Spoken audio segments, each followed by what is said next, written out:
bertengkar lagi. Di sebuah apartemen mewah yang berada di tengah ibu kota, Sean tengah berbicara dengan sang kakek, Randall Robinson. Wajah Randall terlihat cerah dan bersemangat, sementara Sean tampak datar saja. Mereka sedang membahas mengenai penyakit stroke yang menyerang sang kakek setelah peristiwa beberapa waktu lalu. Saat ini, Randall benar-benar merasa sangat antusias. Tak pernah terbayangkan oleh Randall Robinson bahwa cucu tersayangnya, Sean, masih mau bersusah payah untuk mengunjunginya kembali setelah apa yang dia lakukan pada proyek perusahaan milik Sean waktu itu. Jadi, kakek mengalami stroke setelah lebih dulu pingsan akibat tekanan darah kakek yang tiba-tiba naik tak terkendali? Tanya Sean sambil mengerutkan kening. Randall Robinson langsung mengangguk cepat. Betul, Sean. Sampai sekarang aku masih tak habis pikir mengapa hal ini bisa terjadi. Sahut Randall. Dalam hati, diam-diam Randall berharap jika stroke yang dialami ini bisa melunakkan hati Sean. Sean terdiam sejenak, seolah berusaha mencerna informasi yang baru saja didengarnya. Dia pun melanjutkan pertanyaannya. Sebelum pingsan, apakah kakek sempat meminum obat khusus yang biasa diminum saat tekanan darah bermasalah? Sean berusaha menggali informasi lebih dalam terkait kondisi kesehatan kakek. Rasa penasarannya tumbuh semakin kuat, dan hal itu terpancar dari sorot matanya yang tajam. Meskipun Sean merasa terganggu oleh sikap buruk kakeknya, namun dalam hati dia tetap menghargai kasih sayang yang diberikan oleh Randall Robinson sejak kecil. Oleh karena itu, saat melihat ada sesuatu yang tidak beres dengan kesehatan Randall, perasaan kecemasan dan keingintahuan mulai menggerogoti pikiran Sean. Sang kakek menghela nafas panjang, kemudian dengan ragu menjawab pertanyaan Sean. Itulah yang membuat aku penasaran, Sean. Aku yakin aku sudah minum obat tekanan darah ketika kepala terasa berdenyut-denyut dan darah mulai menetes dari hidungku. Kata Randall sambil menatap Sean dalam-dalam. Randall melanjutkan penjelasannya sambil menggaruk kepalanya yang mulai beruban. Bukan hanya sekali ini aku pingsan gara-gara tekanan darah tinggi, Sean. Kalau aku tidak salah ingat, bahkan sudah lebih dari 5 kali, termasuk yang terjadi kemarin lusa. Dan setiap kali bangun, tekanan darahku selalu kembali normal dan keadaan tubuhku juga baik-baik saja. Ujar Randall sengaja menjelaskan kepada Sean dengan lebih detail. Apa kata dokter? Tanya Sean dengan wajah datar, namun penuh perhatian. Dokter cuma bilang jika aku mungkin sudah agak terlambat saat meminum obat itu sehingga akhirnya aku terkena stroke ini. Sahut sang kakek. Sean tampak kembali mengerutkan keningnya. Apa kakek tidak ingin berobat ke rumah sakit agar bisa mendapat perawatan yang lebih intensif? Tanya Sean, kerutan di dahinya bertambah dalam. Tampaknya dia sedang memeras otaknya dengan lebih keras. Randall Robinson terlihat agak terkejut dengan pertanyaan Sean. Jika aku berterus terang kalau aku tidak mau dirawat di rumah sakit, Sean pasti akan memaksa aku. Aku tidak ingin bertengkar lagi dengan Sean. Aku juga tidak ingin kehilangan kesempatan untuk membuat Sean mau lebih dekat denganku. Gumam Randall dalam hati. Sambil memaksakan diri untuk bersikap senormal mungkin, Randall menyahut. Nanti saja Sean. Kalau dalam 1 atau 2 minggu ke depan, tidak ada tanda-tanda membaik, aku akan ke rumah sakit. Meski merasa tidak suka dengan jawaban sang kakek, tetapi Sean tidak berniat untuk mendebat pernyataan Randall. Sambil menarik nafas berat, Sean segera menanggapi ucapan Randall Robinson. Sebenarnya aku ingin agar kakek secepatnya dirawat di rumah sakit. Tetapi, keputusan akhir tetap aku serahkan sama kakek karena kakek yang lebih tahu apa yang kakek rasakan saat ini. Sahut Sean yang kemudian tampak mengedarkan pandangannya ke seluruh ruang kamar sang kakek. Kamar yang selama bertahun-tahun sudah tidak pernah lagi dia masuki sejak hubungannya dengan sang kakek, Randall Robinson, semakin renggang. Sepertinya tidak ada kamera CCTV dalam ruangan ini. Batin Sean. Terima kasih Sean. Dari dulu, kamu memang satu-satunya cucu yang paling bisa mengerti aku. Tukas Randall Robinson sambil tersenyum lega karena Sean tidak memaksanya untuk pergi ke rumah sakit. Sean tampak tersenyum tipis setelah dia mendengar ucapan Randall. Mengapa kakek tidak memasang CCTV di kamar ini? Tanya Sean tiba-tiba. Meski sedikit terkejut dengan pertanyaan Sean, tetapi dengan cepat Randall bisa menguasai dirinya. Buat apa? Aku tidak ingin privasiku terganggu, Sean. Bagiku, kamar tidur adalah ruangan yang paling pribadi. Sahut Randall. Aku hanya memasang CCTV di depan pintu, di ruang tamu, di ruang kerjaku, dan di ruang makan. Lanjut Randall, detik. Ekspresi wajah Sean tampak sedikit kecewa. Sayang sekali. Gumam Sean pelan. Kakek, aku ingin memeriksa rekaman CCTV saat kakek mengalami gangguan tekanan darah hingga pingsan sampai saat kakek siuman dari pingsan. Lanjut Sean. Nada suara Sean terdengar sangat serius. Raut wajah Randall Robinson tampak berubah semakin cerah setelah dia mendengar kalimat yang baru saja diucapkan oleh Sean. Ternyata Sean tidak benar-benar mengabaikan aku. Batin Randall menghangat.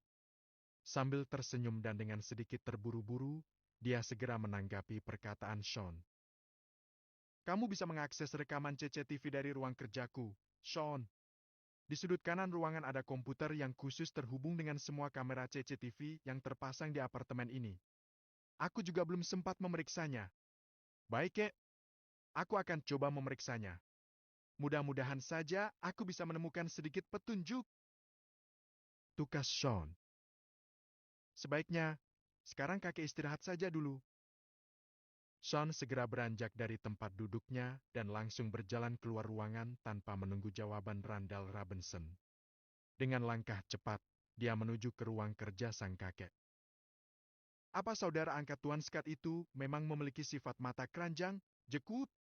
Begitu melihat gadis cantik langsung gercep? Tanya Wilbert sambil terus tertawa. Sambil tersenyum lebar Jekut menyahut. Hei, hei, hei. Aku juga tidak tahu, Wilbert. Aku baru mengenal Chad sekitar 2 atau 3 hari ini. Jangan suka bertanya yang aneh-aneh begini, Wilbert. Aku bukan cenayang yang bisa membaca isi hati orang. Jekut terkekeh geli. Hah, hah, hah. Sorry, Jack. Aku pikir kamu sudah bersahabat lama dengan Chad. Tapi aku suka gaya dia yang sat-sat seperti tadi. Tukas Wilbert sambil tergelak. Jangan-jangan apa yang kamu katakan tadi benar, Wilbert. Gumam Jekwood. Wilbert memandang Jekwood dengan alia terangkat dan dahi sedikit berkerut. Perkataan yang mana, Jack? Tanya Wilbert penasaran. Yang itu loh, Chad mendadak jatuh cinta dengan gadis yang keserempet mobil itu, hingga dia tega meninggalkan aku begitu saja demi untuk menolongnya. Sahut Jekwood. Hei, hei, hei. Bisa jadi, bukankah orang yang sedang jatuh cinta suka berbuat sesuatu yang di luar dugaan? Tukas Wilbert kembali terkekeh. Tiba-tiba Wilbert terdiam dan ekspresi wajahnya berubah serius. Aku heran, mengapa kamu tidak marah? Chad meninggalkan kamu begitu saja demi gadis itu? Tanya Wilbert. Jekut menghela nafas panjang. Seumur hidup, mungkin aku tidak akan pernah bisa marah kepada Chad. Dia telah menyelamatkan aku dan anak buahku dari jebakan maut. Sahut Jekut serius. Nanti aku ceritakan sambil jalan. Yang penting, sekarang tolong antarkan aku ke gedung pusat Dragon Corp. Lanjut Jekwood saat melihat Wilbert penasaran dan seperti akan membuka mulut untuk bertanya. Oke, kebetulan sekali aku juga mau pergi ke sana. Sahut Wilbert cepat. Oh ya, Jack. Tadi malam, aku sudah mengirim 25 orang anak buah aku ke utara untuk membantu Rodrigo. Aku juga sudah minta izin pada Tuan Watson. Lanjut Wilbert. Kamu masih berhutang satu penjelasan untuk masalah ini. Sambil tersenyum tipis, Jekut menyahut. Terima kasih Wilbert. Nanti aku jelaskan semuanya. Jekut berjalan cepat mengikuti Wilbert yang sudah lebih dulu melangkah menuju ke mobil jeepnya. Sementara itu, tanpa bicara sama sekali, Chad terus melajukan jeep yang dia kendarai. Hatinya sedikit bingung dengan apa yang sedang dia lakukan saat ini. Ada apa denganku? Mengapa aku tiba-tiba saja merasa harus menolong gadis ini? Padahal tadi di sana sudah ada Wilbur yang sudah lebih dulu tiba di lokasi kecelakaan dan ingin menolongnya? Gumam Chad.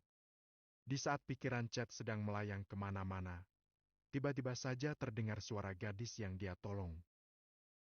Tuh, Tuan, di pertigaan depan itu. Tolong belok kiri, apartemenku sekitar 500 meter dari pertigaan itu. Ujar si gadis dengan sedikit gugup. Ada sedikit nada khawatir pada suaranya karena dia memang tidak mengenal Chad sama sekali. Oke. Sahut Chad cepat sambil terus fokus mengemudi. Wajah si gadis tiba-tiba berubah agak pucat saat Chad tidak membelokkan mobilnya dan terus berjalan lurus meski sudah melewati pertigaan. Mengapa Anda tidak berbelok, Tuan? Tanya si gadis dengan suara bergetar.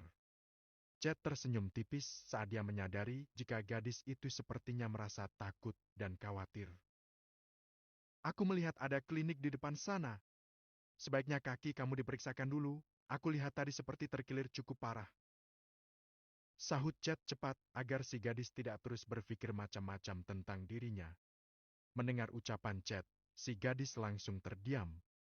Dia merasa malu dan menyesal karena telah mencurigai Chad yang notabene telah menolongnya. Sebentar kemudian tampak Chad memapah si gadis memasuki sebuah klinik. Dia terus mendampingi gadis itu sampai dokter selesai melakukan pemeriksaan dan pengobatan. Apa masih terasa sakit? Tanya Chad hati-hati. Dengan telaten Chad membantu si gadis untuk masuk kembali ke dalam jeep. Dengan cepat si gadis menggeleng sambil menggeser duduknya agar lebih nyaman. Terima kasih. Aku akan mengganti semua biaya pengobatan tadi setelah kita tiba di apartemenku. Ucap si gadis pelan. Chad tersenyum tipis. Tidak usah. Jumlahnya juga tidak seberapa. Sahut Chad sambil menutup pintu mobil dan berjalan ke depan mobil. Baru saja Chad duduk di belakang kemudi, tiba-tiba dia mendengar suara ponsel berdering dari arah tempat duduk si gadis. Chad melirik ke arah spion di depannya dan melihat si gadis sedang mengeluarkan ponsel dari dalam tas tangannya. Tuan Stephen, gumam si gadis. Raut mukanya terlihat berubah sedikit panik. Bab ke-503, pura-pura miskin.